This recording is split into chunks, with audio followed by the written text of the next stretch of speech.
Hello and welcome back to Pitch Please with myself, James, and my co-host Aman. Aman, how are you doing today? I am good, James.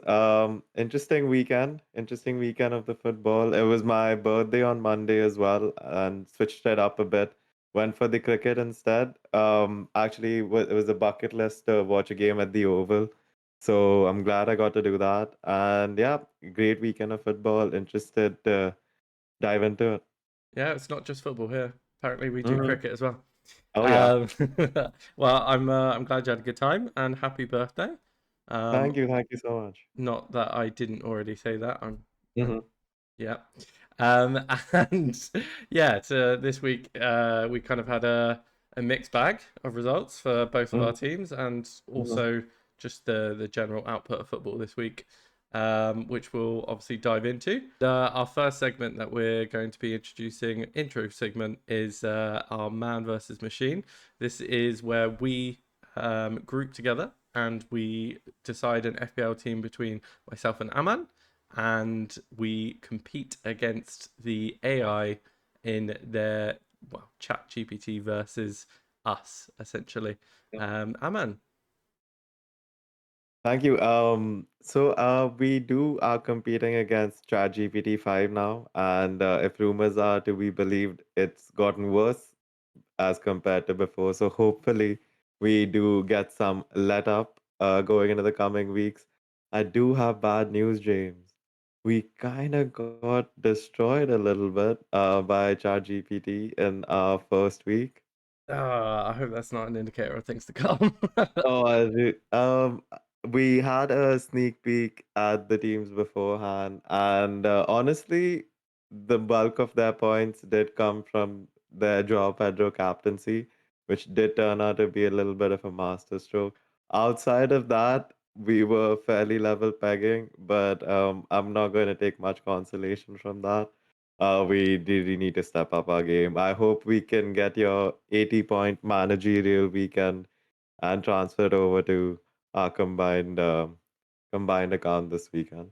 Yeah, that's a rough first week, but yeah, I'm sure we'll improve now that we've got one transfer each week. Hmm. Hopefully, ChatGPT slips up, and we can kind of take advantage of more form-based stuff. Hmm. But yeah, no, I mean, you know, ups and downs. It happens. Hmm. Sometimes you get a really good captain, sometimes you don't. That's the whole point of FPL, I guess. Hmm. So we are gonna jump into the teams now. We'll have them on screen as usual. So I will be going into the 11 that James and I prepared together, and James will be running you through the AI 11 that handily outdid us this week. So let me just pull up our team. There was a fair bit of contention while we were picking our teams last week, but I think what we ended up with, the picks that I had, some of them worked, some of James's picks flourished as well, but unfortunately, I think we can do better. So going from back to front, I did win out on my Raya pick, and that did come through. I won out on Gabrielle as well, and both of them did deliver our clean sheet points, thankfully. We both went with Mitchell. Is definitely one of the pillars of the FPL community. Unfortunately, didn't deliver as strongly last weekend. We brought in Ait Nouri as our premium pick in the defense. Went down pretty early in the game. I did bring him in for my personal team as well, just this week, and now I'm gonna have to waste yet another transfer on him. Moving into the midfield, Semenyo delivered. I'm very happy with that pick. It was one of the picks that we had complete consensus on, so it's good to see him come through.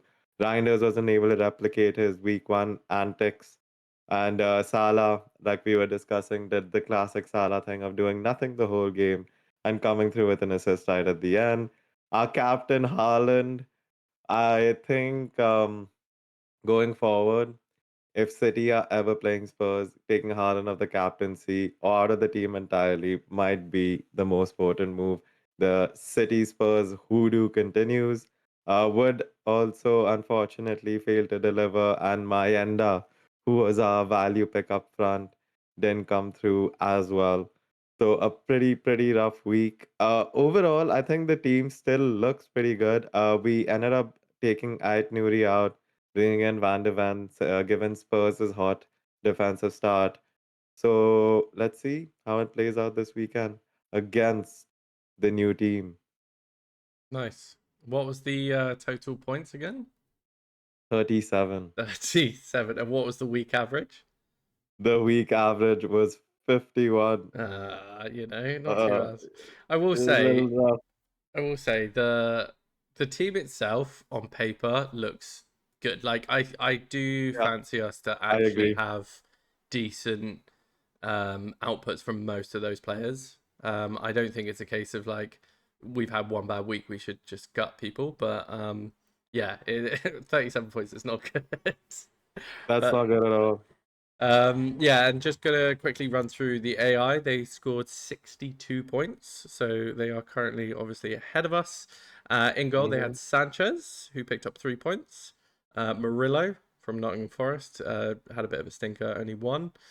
Pedro Porro with 5.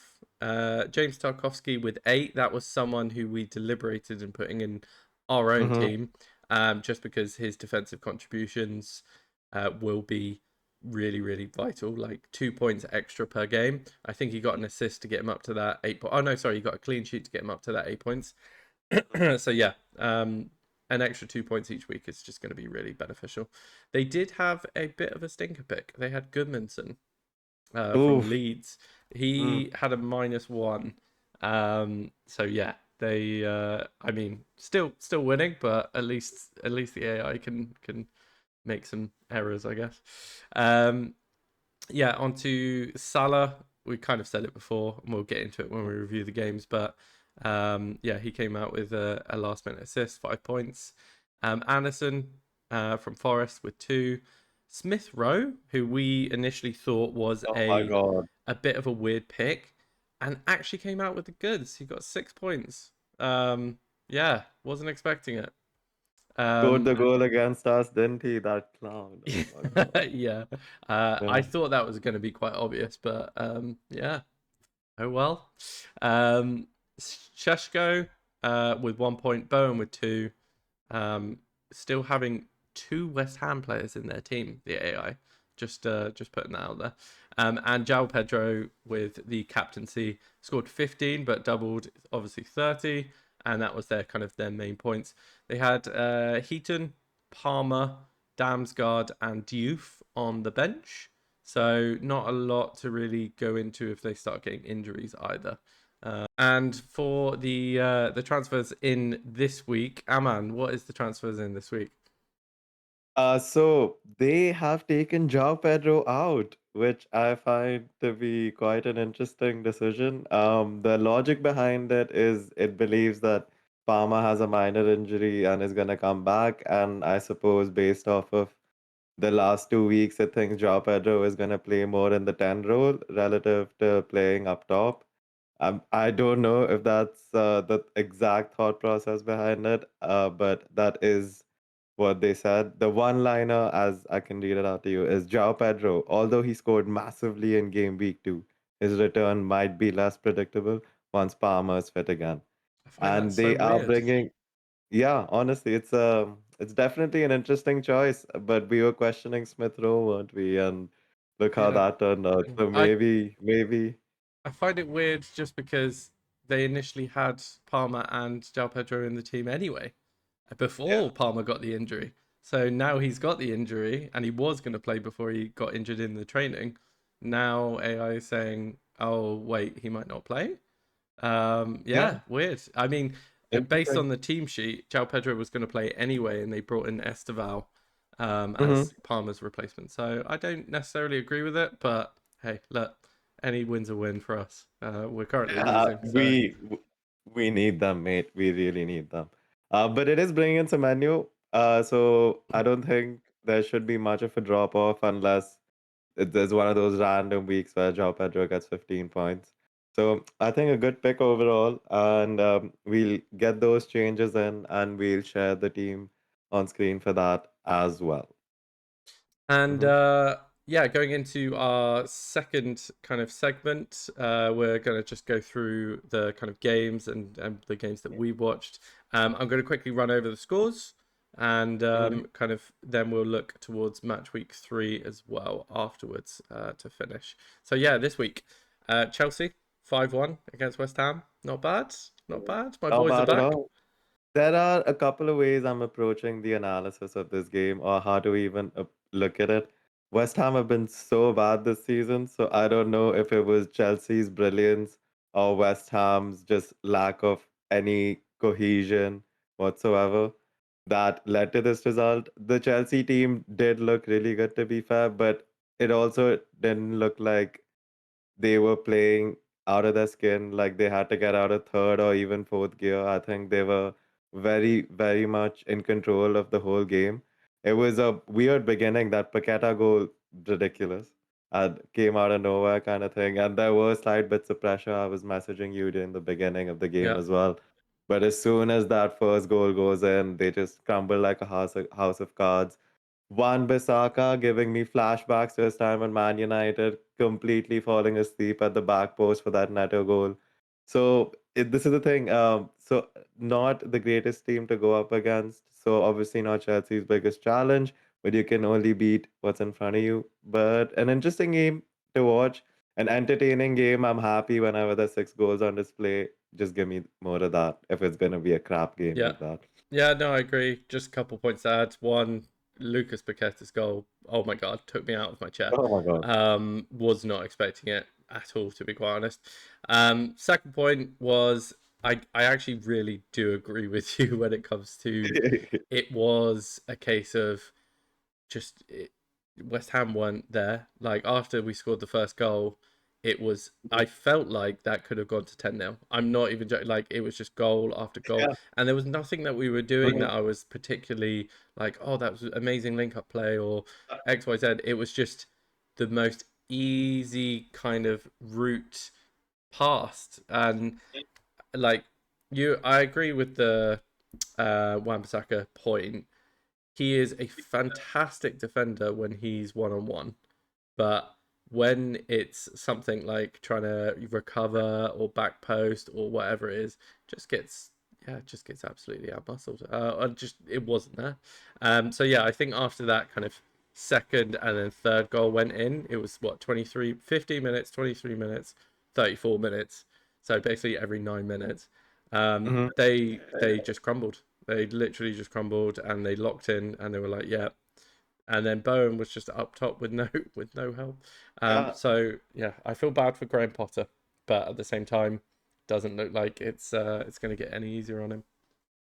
Yeah, it doesn't look like it's gonna work out for him. It's kind of sad to see. I think it went so well at Brighton, then completely capitulated at Chelsea. I was hoping that at West Ham, like the players he has aren't really. I don't think he's getting more out of the sum of his parts, which he definitely was at Brighton, which is interesting to see. But just going back to Chelsea, I think Steve Estevao. He looks like an interesting prospect. He definitely has that moment of magic, that moment of brilliance, and given his age, I think the rest of the consistency will come. So that'll be really good, really interesting to see how he develops. I think an aspect of Enzo Fernandez's game that I'm seeing more as well is his box crashing. I think he's doing the Scott McTominay thing where he's just timing his runs perfectly, crashing into the box, getting in um, on those cutbacks. One of them being Estevao's just ran outside, just completely destroyed his man, put in a beautiful ball, and yeah, so swept in by Enzo. But I think Chelsea also exploited all the holes in West Ham's game. Then there was a lot of them to Yeah, exploit. I think the back three system really isn't working for them. yeah, So yeah, I don't think you can take much from that game, and I'm looking forward to seeing how they recover. I honestly think, as I was telling you that day, that this might be the first nail in Potter's coffin, yeah, and he might be one of the first sackings of the season. yeah. That's completely fair. And Right. on to game number 2. We had Man City Spurs. I didn't actually catch this game, but I watched the highlights.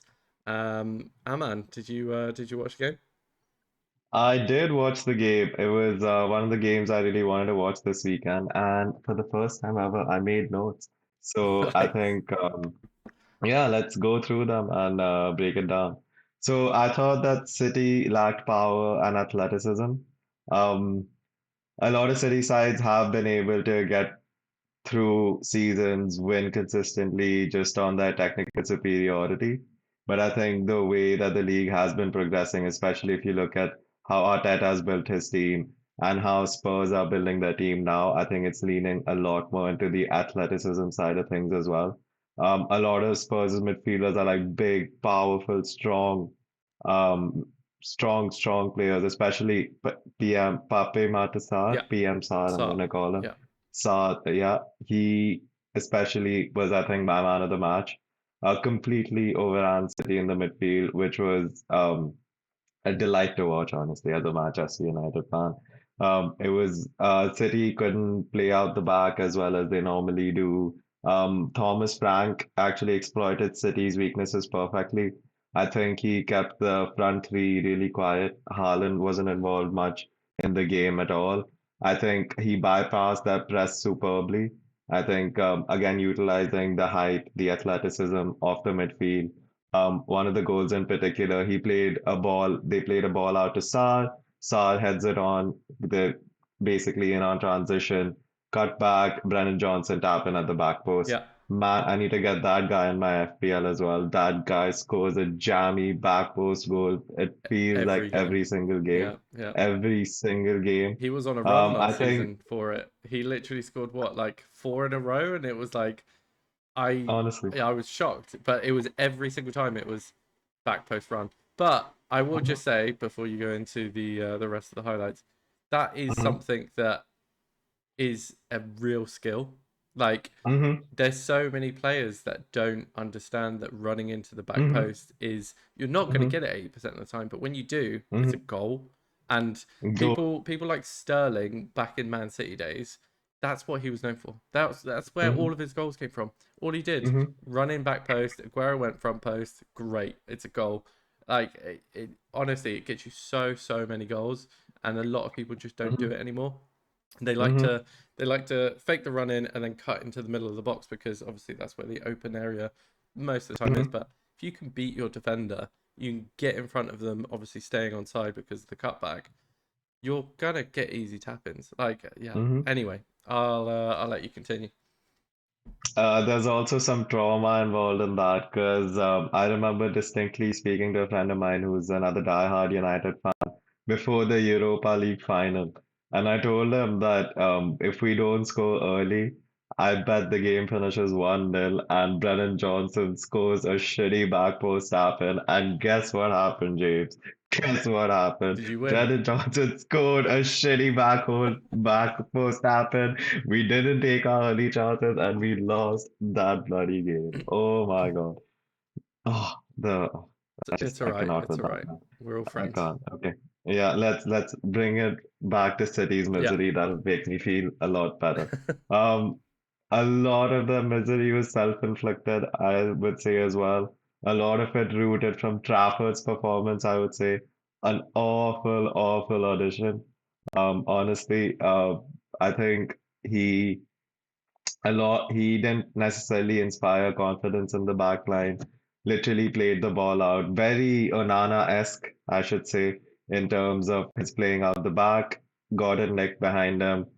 Easy goal again for Spurs. So a lot of it was self-inflicted as well. City looked entirely off it. I don't know, and I think a lot of that comes down to the athleticism as well, not being able to play their game very naturally. Haaland was never involved, and as I was saying before, never captain him against Spurs. In fact, just take him out. And a special shout out to Kudus as well. Didn't do much on the goal contribution side of things, but he was so industrious, man. He made it stick. He got Spurs up the pitch constantly.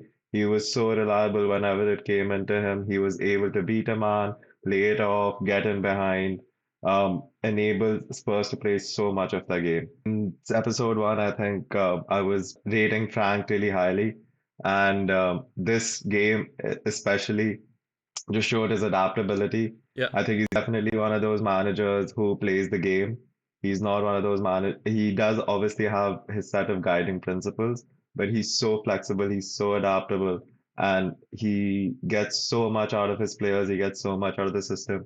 It was really good to watch, and I think Spurs could really be on for something special this season, assuming that the Champions League isn't too much for them. yeah. We'll see about the special bit, but Yeah. that's maybe just a bit of bias for me. But that is why I did put them so high in my league hmm predictions. To be fair, hmm hmm I do think I said it in the first episode. I rate Thomas Frank so highly. hmm I just things that you just said, his adaptability. He's known for being such a good man manager. I think I heard it from a different podcast of just people talking about how he hmm manages, how everyone's kind of grouped together, very similar to someone like Eddie Howe, for instance. So yeah, like really, really good. And that's why I think Spurs is going to do well. I don't think they're going to be title contenders, but hey, we'll see. Cool. I'll move on to some of the games that we didn't watch. So Bournemouth 1-0 against Wolves. Uh, hmm Brentford 1-0 against Villa. Pretty standard games, bar the 1-0 for Brentford. But yeah, again, I didn't really watch it. It didn't really give too much to me. For Just a bit of a shock result, really. Didn't see that coming, honestly. no, Brentford lost basically everyone, and that's why I had them down as a relegation. I still believe they're a strong contender for relegation, but Keith Andrews did a really good job apparently. So yeah, it'll be interesting to see how they get on this season. yeah. In terms of the game itself, it's not. I don't see these two teams as doing too much either or. Like I know hmm Brentford possibly could be relegation, but the best that they could be is mid to European kind of seventh hmm ish. I don't see them anywhere else. So that kind of game doesn't really excite me too much. I like watching the new teams play.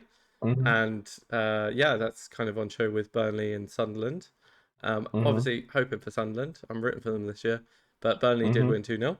I didn't, hmm yet again, didn't watch the game, but watched the highlights and yeah, it looked good. I mean, all of the teams that have came up so far have put in good performances. hmm Um, but I do still see Sunderland as that kind of wild card to not get demoted, relegated this season. hmm Speaking of new teams that came up, Arsenal 5-0 against Leeds. Now, Oof. that is in some ways not surprising. What is surprising from when I saw the game was Urian Timber. I swear to God, I had this guy in my team the whole of last season because I was like, he's Oh. going to do well. He's going to do well. Like, solid, usually left back, but sometimes play centre back. Solid player. He'll get up and down the pitch and he'll produce. Didn't produce a thing for me last season. And I was debating putting him in my team this season. I was like, you know what? No, I'm gonna go for the Gabriel. I'm gonna go for the Saliba. hmm Um, and yeah, he scores 2 goals. It's poetry. Outstanding. It's poetry, isn't it? Yeah, it's insane. Um, Gyökeres goals as well. yeah, I think have to give him his got credit. off the mark. Yeah, got off the mark. He gets a lot of hate for being a flat track bully for just scoring against lower league opposition. But if you're a team like Arsenal who are contending for top honors, those are the teams you need to be Yeah, able to put away easily. That's exactly the kind of striker you need to make sure that you get over the line in those games. yeah. And if he's going to be able to perform like that, and it's not like he scored like goals that, especially one of the goals where he dribbled through a few people, proper Premier League centre forward goal, which is kind of ominous. I was just hoping that he was just another player that failed to transition from Portugal. It is one game again against not the best of opposition. So let's see how he ramps up throughout the season. I think But it is looking promising for him. I think the pen was a bit contentious as well. I don't know if you saw it, Yeah. but hmm I, yeah, I was a bit. I was a bit uncertain about that, but hey, he got his Mhm, pen. And yeah, to be fair, the strike on the pen, really good. Like mhm, top mhm, speed, bottom left, good. Um, mhm. but yeah, less said about Arsenal is better. Moving on, Palace 1-0 against Forest. Everton 2-0 against Brighton. Mm. And then the final game on the Sunday is probably the best game. It's Man United 1-0 against Fulham. What happened there? Mate, I was actually at Carnival and literally, I was at Carnival on the day. I had no plans on going, but one of my mates just hit me up and he's like, "What are you doing today?" I'm like, "I don't have much on." He's like, "Let's go to Carnival." I'm like, "Sure, let's do it." I was having a ball. I was having a blast. It was such a good time. But obviously, it's the United game. Wanted to make sure I was able to catch it. Found a pub. And since it was on the main street in Nottingham, had to pay £3 entry fee just to get into the pub That's which not was something, yeah, that's not good. it yeah, it's a bit unnecessary, isn't it? But I get it. You gotta make your bread, Yeah, capitalize on your opportunities when you can. But and I wasn't the only one. There were a couple of other United fans there as well. Three of them actually. I made friends with a very lovely Indian couple who were United fans as well. Maybe we'll watch the this weekend's fixture with him if we both live up to our promises. nice. But that is TBC. And all that hype was for nothing. It was especially after the Arsenal game, a lot of hope, a lot of expectation. I think the majority of the fan base felt that we played really well against Arsenal, and you would think that if we can display the same level of attacking prowess against a much weaker defense in Fulham, that you would convert some of that attacking potential into actual results, which I think we very much did see in the opening 10-15 minutes. I thought we looked amazing, man. I think we actually looked like irrepressible is a bit of a stretch, I would say. But we looked really good. We were bombarding their goal, getting in through the defense against our back line consistently. Cunha had a really good chance from a bindy free kick. He had a good long shot. He was played. We played through them a couple of times. He got a good chance off the back of that as well. But unfortunately, that died out. I think Silva made a very good adjustment in massively overloading our midfield. I think what we saw last season was a lot of people would put three up against our two, but he basically left the striker by himself and brought two of the midfielders behind. So it was like a bank of four. So it was four midfielders going up our against our Yeah, two, yeah, yeah. which we were not able to outplay that superiority, especially away from home. It was very hard to combat that. And I think once he implemented the changes and tweaks, I don't think Hamilton was able to react well enough as well. I don't think he was attacking enough in his substitutions. He brought on two centre halves and a Gate when we were chasing a goal. I think he could have been more positive with that. Yeah, So overall, yeah, not great. it reminds me. So there was a few seasons ago, and I remember saying this to a couple of friends where I always used to bet against Man United in the second half of games. Mm, It was a weird curse, and it was mm, for basically a whole season where mm-hmm, for 45 minutes you either scored or you played really well, and then the mm-hmm, second half something mm-hmm, just everyone's energy died, and mm, it was a case of I just knew you were going to end up losing a game. mm-hmm, Um, mm-hmm, and that's kind of how that game felt. mm-hmm, Obviously, not quite to the same extent. It was closer to maybe about the 70th minute, but mm-hmm, you definitely saw it go from a real high to dwindle down to okay, mm, yeah. your position's gone. There's some teams that do it completely the opposite way. I feel like Mm-hmm, Chelsea at times will be you know, really poor for the first 20 minutes and then suddenly they switch it on and then cool, they've got the game. But mm-hmm, Man United have this weird knack of just being able to just not even because they're not trying to flip a switch, but to flip a switch and basically say, yeah, I'm not playing the rest of this game. And Mm-hmm. I could see probably Amarin was trying to kind of buckle up because he could probably see the same thing. Mm-hmm. But yeah, it just not a good. It's not a good environment to have when you know that is going to happen from your team. What I will say though, Mm-hmm. in Wemo and Cunha, I think Mm-hmm. initially I was a bit skeptical because realistically, Mm-hmm. I still think your defenders are your main crux. I know we disagree Mm-hmm. about this, but Mm-hmm. you have, I will say, pretty much sorted out that attack. Mm-hmm. Possibly maybe a striker, and then Bromo plays Mm-hmm. on the right, Cunha plays on the left, or inside forwards or Mm-hmm. whatever.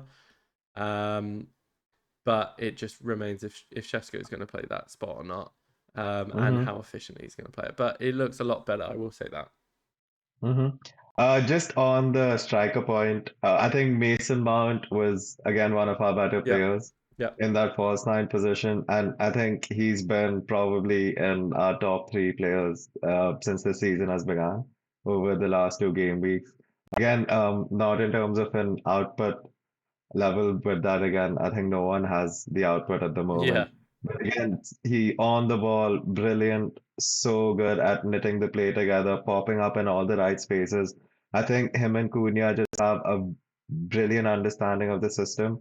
I think they know exactly what's required from them in their roles, what they need to do, what actions they need to do, where on the pitch they need to do it, when they need to do it. And he just seems to be making the optimum play every single time. And I think Sesko joining late in the window is probably the reason that he is getting so much game time. When Sesko has come on, he has done bits. He like the link up plays look good. I think technically he's looked solid, but again, not the in terms of the impact that you would hope to see.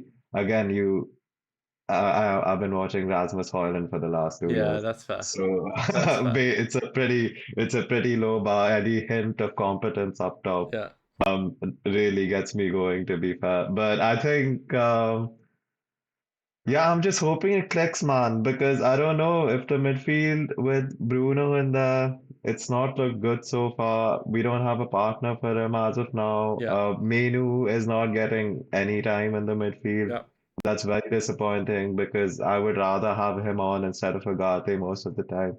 I get what he was trying to do, win the ball high up again and again, but like I think Menu just brings the play together so much better. But yeah.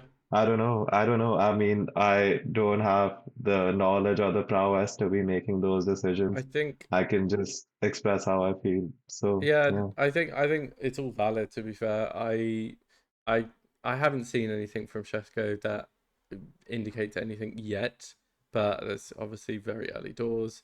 Mm, Around the Mason Mount thing, I loved Mason Mount when he was a Chelsea player. mm-hmm, Absolutely loved him. I thought he was on par with Foden, and people laughed me off the street.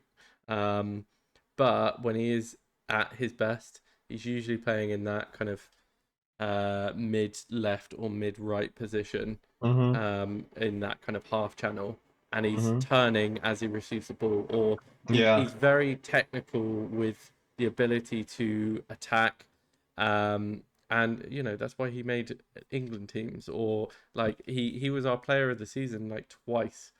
He does have that ability. It's just a shame that he hasn't played that well. So I can see why he's playing a false nine because that really does suit him. What I will say though, on your point, I completely agree about Mainu. I would Mm-hmm, say, and this is kind of why I said at the beginning, your defenders and your anchor, and that being your six, is mm-hmm, so vital.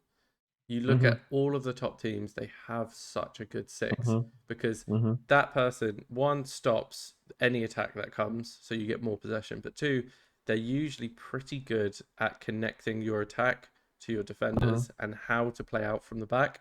They either offer up that choice and then people mark him because, he's too deadly at getting the ball out or whatever, i.e., like a Rodri or whatever, or he's the one that's like receiving the ball, turning, and being able to actually make those passes. So this, I just don't. I can understand why Maine's not playing because it does leave you a bit leaky.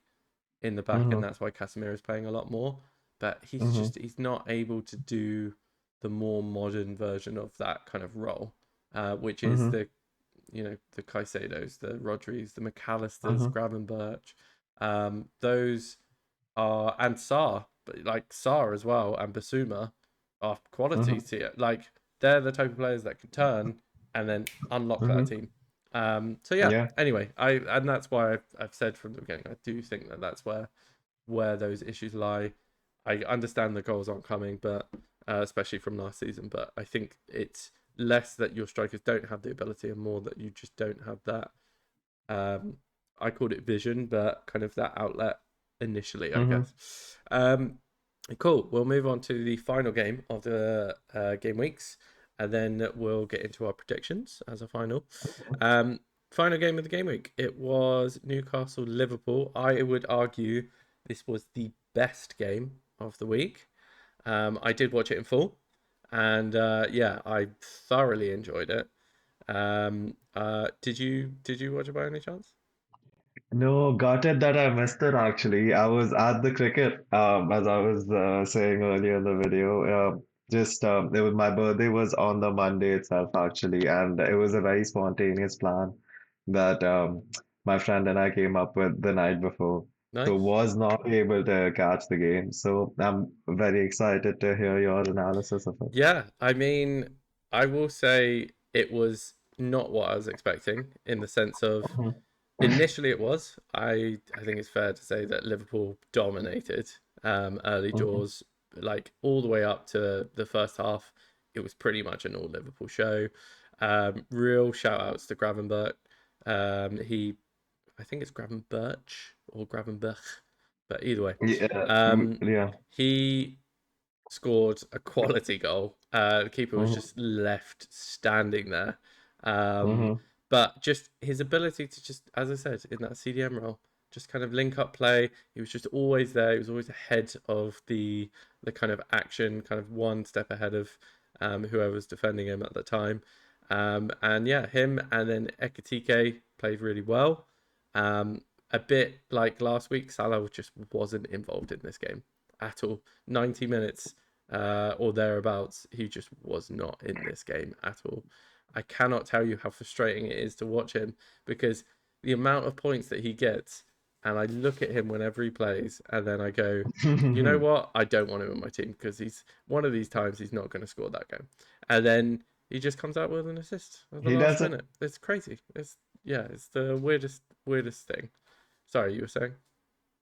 No, just literally echoing your point on Salah that it's incredible that he just does it consistently week in week out, and you can't take him out for that exact reason. And you can hate on it as much as you want, but if he's ineffective for 90 minutes, comes in the last 10 minutes and gets an assist or scores a goal that wins you the game, I think any anyone takes that because I think there's enough competence around him, and me as a United fan especially, I would kill for that at the moment. Yeah, no, that's fair. The game then shifted after halftime. Um, we saw Newcastle kind of have a little bit more after they got a very deserved red card. VAR Mhm. actually coming in and doing its job at this point because the ref gave a Mhm. yellow initial. But you saw the Mhm. aftermath of Van Dijk's leg and it just Yeah, like I scraped did. all Crazy, down yeah. it. Oh, it made me cringe. Raw. Yeah, at least it wasn't anything that was like a bone breaker, but still having Mhm. having that is not nice, especially coming up full force. So yeah, fully deserved red card. Um, and then yeah, Newcastle just had a weird wave about them, and Gamiris scored a fairly tame goal. I think it's fair to say wasn't Mhm. anything spectacular. He just ran in at the back post and outmuscled Kirkes and just stood his ground and let the ball hit his head basically. And Mhm. then the second goal from Newcastle, it was very route one. It was late in the game, and yeah, just a knock on to their kind of new striker, Osula, or at least if he's not new, actually, I think he's a replacement for Wilson. Um, and yeah, he managed to just put it past Allison. Nothing special, but yeah, you could see the Newcastle fans getting back into it. And then right in the last seconds of this game, Mm. after them coming back with 10 men, Salah puts the ball through, and the young Liverpool player. I've obviously heard, Rio and Guma. yeah, I've heard. Well, now I've heard a lot more. But yeah, heard a lot of stories around how young he is, and obviously dream for him. So yeah, congrats Rio. And Liverpool won the game 3-2. It was fairly impressive, but annoying as a Chelsea fan. But at the same time, I think it's a deserved result. They probably should have been a little bit more dominant though. Interesting. Shout out to Rio and Guma. I was actually able to catch a few highlights, clips, compilations of him in preseason, and he basically looks like what Jadon Sancho was meant to be. Yeah, The super quick on his feet are ridiculously quick. He does that thing where he just baits the defender in, yeah, putting a challenge in that split second, just gets by them. Um, Got a real good shot on him as well. The finish was very cool. It was like surprisingly cool. The occasion, the didn't seem to get to him at all as a 16-year-old. Game on the line essentially. Exactly away from home yeah, at yeah, a ground like Newcastle, to have the calmness, the composure, to be able to convert in a situation like that, I think it's huge. I think especially for a title defense like they're trying to put up, these are the moments you need. These are the things you need to go your way. So, and I did see a lot of praise for Newcastle, especially going down to 10 man. So I'm assuming that, of course, they showed a lot of heart and spirit as they usually do. Again, one of those teams yeah, that they have so much grit, so much resolve, and that was totally on display, it seems. So, but I'm actually excited to see what happens with Rio and Guma going forward. To be able to have an impact in a championship winning team at this age. Yeah, yeah. let's see. I don't think he'll get much game time. A Mm-hmm, bit like, you know, Curtis Jones slash Harvey Elliott mm-hmm, over the past two, mm-hmm, 3 years or however long it's been. It'll be gradual, mm-hmm, but yeah, making your way into the scene, like really, mm-hmm, really, it's kind of why people tune in to watch football. To be honest, to hear stories like that. mm-hmm. But on the other end, obviously Newcastle a bit disappointed, obviously with the whole drama with who gets Isak. That was kind of The the game. Isak Derby. Yeah, the Isak derby. So I kind of feel bad for Newcastle fans, but at the same time, it is what it is. I don't think even with Isak you would have won, but at the same time, you have to feel bad for them. I'm hoping it just gets resolved soon because realistically, you've got a 120, 130 mil on your bench. Well, it wasn't even on the bench. Um, so you could definitely use that money to reinvest because at this point, I don't think he's going to be coming back. Yeah. Anyway, we will move on to our predictions for match week 3. Mm-hmm. And we'll try and get this one a little bit quicker than the last one that we went through. So, game 1, Chelsea Fulham. I would say that's a Chelsea win. The Um, West London Derby. the West London derby. Yeah, well, one of them. Um, technically, Brentford is as well. Mm-hmm. Yeah, I'll go with Chelsea win 3-0. I will go for a Chelsea win. Let's go 3-1. Interesting. Okay. Man United Burnley. After you. Um, yeah, let's. I think we're at home. I think Burnley can go either way with their performance. We'll see how they play against Grimsby today, but hopefully score a few goals, get some of the confidence up. I think Sesko should start, so with all that in mind, let's go 2-1 United. Um, Not super confident though, I will not lie. I think it will be 2-2. Hmm, Yeah, 2-2. interesting, Yeah. interesting. Sunderland Brentford. I think this is going to be Sunderland. despite Brentford winning. I think Sunderland, I'll go with a 2-1 win. I think they'll scrape this one. I think Keith Andrews maybe carries the momentum on. I don't think they win. I'll go for a 1-1 draw. Sunderland, Nice. Brentford. Nice. Moving into Leeds, Newcastle, I'll go first for that, if you don't Yeah. mind. I will go for a 3-1 Newcastle win. I think they'll take a lot from this result. I think they'll take the positives out of it and carry it forward to Leeds. Yeah, I agree. I think probably, I don't know, Anthony Gordon did get a red. He is pretty much the key man. You know what? I'm gonna go Leeds. I think Leeds gonna get their first win. Ooh, I think Leeds gonna get their interesting. first win. I think Newcastle's just so up and down at the moment. Mm-hmm. I'll go with a 3-2 with Leeds. 3-2. Yeah, I know, Wow. pretty crazy, but that's the only way I see them winning. Um, Mm-hmm. Next game, Spurs Bournemouth. This I actually think this is going to be the game of the week. I know there's a Liverpool Arsenal later, but I genuinely think this is going to be the game of the week. I'm really excited Interesting. by both of these teams at the moment. Um, Mm-hmm. I will go with yeah, it has to be Spurs. Spurs 3-1. Spurs, Bournemouth. I will go 2-0 Spurs. Spurs are at home as well. I Nice. think they keep it Brendan going. Johnson 2-0 back Spurs. post, yeah. Oh yeah. Yeah. And Van de Ven clean sheet. I'm hoping we Nice. get it. We got him in this week. It's true. Yeah. It's true.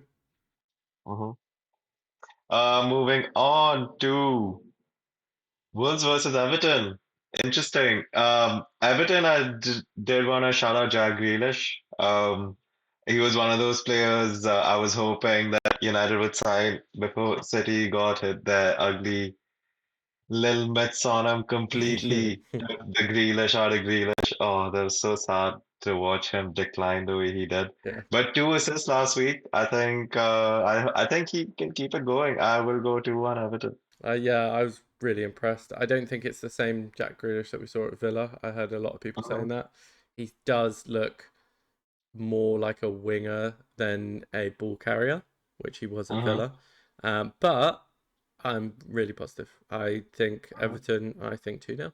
So yeah, starting off the Sunday, we have Brighton and City. I Mm-hmm. think City will bounce back. I think this is a Mm-hmm. game for Haaland to really step up. I think Mm-hmm. it's a game for Reinders to kind of take back as well, and possibly someone like, I don't know, Rico Lewis. Um, so yeah, uh, I am gonna go 4-0 City. Interesting. 4-0 Yeah, City. I think Brighton at home do tend to be quite good. That being said, I don't think they overpower City. I think City will want to come back with a vengeance. At least I hope they do. yeah, So I will go with 3-1 City. nice. Mhm. Moving into Nottingham Forest versus West Ham. I think this is the most obvious Forest win that we've ever seen. It's either going to be that or I'm going to look like a complete idiot and West Ham are going to run away with a 3-0. But because Forest do have a lot of stuff going on, maybe Nuno's leaving, maybe Ange coming in. It's really interesting to see. They have fought through the turmoil, to be fair, and I do back them to do it again. I will go. I think it'll be closer than you would expect. Let's go 2-1 to Forest. Interesting. I'm gonna go 4-0 again. Oh, nice. I think Forest are gonna dominate, and we've got captain for Wood, so Oh, this is true. Yeah. I'm putting all my chips down. I think West Ham are relegation number 20 this season. Feel bad for them, Oh. but I honestly don't see a way unless they fix it soon. Don't see a way of them Mm-hmm, out. They have been by far the poorest team that I've seen mm-hmm, play out mm-hmm, of any teams. That's including the people being promoted. Um, Next game we have Liverpool Arsenal. Obviously, this is the big game. Um, what tends to happen in these games is we just see a lot of back and forth for the first 20 minutes, and mm-hmm, then someone nicks one, and then it's almost a sit back. and gets a bit boring. So for that, usually I would go with Liverpool, but from seeing them against Newcastle, I think Arsenal are going to take this. I think it's going to be a Martinelli, Gyökeres kind of debate, and I'm going to go 3-1. Martinelli in any sort of debate is a rogue shot. Yeah, no, I know. Yeah, that's crazy. If that comes off for you, I think I might just leave the FPL decisions to you entirely. Yeah, You okay. clearly have a crystal ball or something. Yeah. But no, it's definitely a very interesting matchup. I think it's the unstoppable force versus the immovable object a little bit. Arsenal obviously the best defense in the league. I would say Liverpool are definitely up there, if not the best attack in the league, especially the way they've started off. I think what's that, like 7 goals in the first 2 games. Yeah. So definitely a very interesting matchup. I think Liverpool kind of put a marker down, I think I go 3-1 Liverpool. Nice. Yeah, fair enough. The reason why I said Martinelli is I'm just remembering all the big games Arsenal have played, and every single time Martinelli turns up against like a Man City or against a Mm-hmm, Chelsea or a mm-hmm, United or even a Liverpool. So that's why I'm mm-hmm, thinking that. And usually it's a case of he just is able to get behind the back line. That's why mm-hmm, that's when he has his best games. Whenever he plays teams that are just packed at the back, he just can't operate quite as effectively. mm-hmm, He can when he's mm-hmm, got room to run, and that's where I think mm-hmm, he's going to do his damage. mm-hmm. Nice. And then final game, we have Villa and Palace. I'm going to up the Palace. Mateta hat trick 3-1. Yeah. Why, yo, Yeah. the okay. Interesting. That's a wild shot. Yeah. He scores road goals. Villa, He scores road yeah, he goals. does. He And does. every now and again he'll get a hat trick and then he'll be like, yeah, cool, that's me for 3 weeks. Yeah. Has he even ever got a hat trick? Yeah, yeah, Maybe yeah. that's on the fact Two check. years ago, he Oh, scored did he? final day. He had a hat trick on his final day. Oh, nice. Yeah, Interesting. he won me my league. Oh, Yeah, really? he did. Oh, let. Yeah, he did. What a see. We got a visionary here. Yeah, Um. Okay, I think this is a tough one. I don't know. I'm not getting like a gut feeling. Let's go with 1-1 draw. nice. Let's Yeah, go with a 1-1 I draw. think Let's go with 1-1 your draw. results are more reasonable than mine. I Yeah. think mine's more of a best outcome kind of situation more than anything else. Yeah. Otherwise, I think that's everything from us. Unless there's anything Mm-hmm. else that you want to talk about. No, I think that's pretty much it. Hope for another exciting game week of football. I'm really excited for the Liverpool Arsenal game. I hope Burnley don't pose too much of a threat. Honestly, I cannot, man. We need some wins. This brother has like a 24% win rate or something. And I can't do this for another week. Onana starting today as well. Oh my God.